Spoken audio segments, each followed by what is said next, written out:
Hello বন্ধুরা, বৃষ্টি ভেজা শুভ দুপুরের শুভেচ্ছা রইল। আর আজকে আমার রেসিপিতে চলো, আজ কি আছে দেখে নি।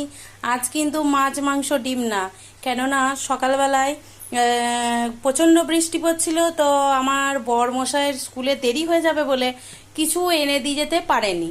তো কালকে যাই হোক ডিম খেয়েছিলাম, আজকে হচ্ছে পোস্তটা কম বেশি যাই হোক বাড়িতে থাকে। তো আজকে আমার রেসিপিতে কি আছে দেখে নি চলো। এখানে উচ্ছে সিদ্ধ বরমশার জন্য, এখানে মেয়ের জন্য হচ্ছে কুঁদরি পেঁয়াজ দিয়ে ভাজা, এখানে সর্ষের তেল পেঁয়াজ লঙ্কা দিয়ে আলু মাখা কাঁচা লঙ্কা দিয়ে, এটা আমার ফেভারিট। আর এখানে পোস্ত করেছি, এটা আলু দিইনি কিন্তু এটা থোর আর ঢেঁড়স দিয়ে পেঁয়াজ দিয়ে পোস্ত। এ দেখো আম দিয়ে টক ডাল করেছি, দেখেছো? এই যে আমের আঁটি। তো আম দিয়ে ঘন ঘন করে মসুর ডাল দিয়ে টক ডাল করেছি। টক ডাল দিয়ে জানো তো বন্ধুরা, পোস্ত তো দারুণ লাগবে। আর এখানে একটু ভাজা, আর এখানে তো আমার ফেভারিট টক ডাল দিয়ে কাঁচা লঙ্কা আর ঝাল ঝাল করে আলু ভাতে দিয়ে খাবো।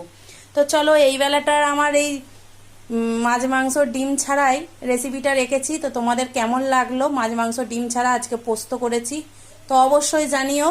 আর শুভ দুপুরের অনেক অনেক ভালোবাসা রইলো, বৃষ্টি ভেজা দুপুরের শুভেচ্ছা রইলো। তো চলো আর দেরি করব না, 2টো প্রায় বাজে, তোমাদেরকে ভিডিওটা শেয়ার করে তো চলো রোজ দিনের মতো খেতে বসে পড়ি মা আর মেয়ে। টাটা বন্ধুরা, শুভ দুপুর।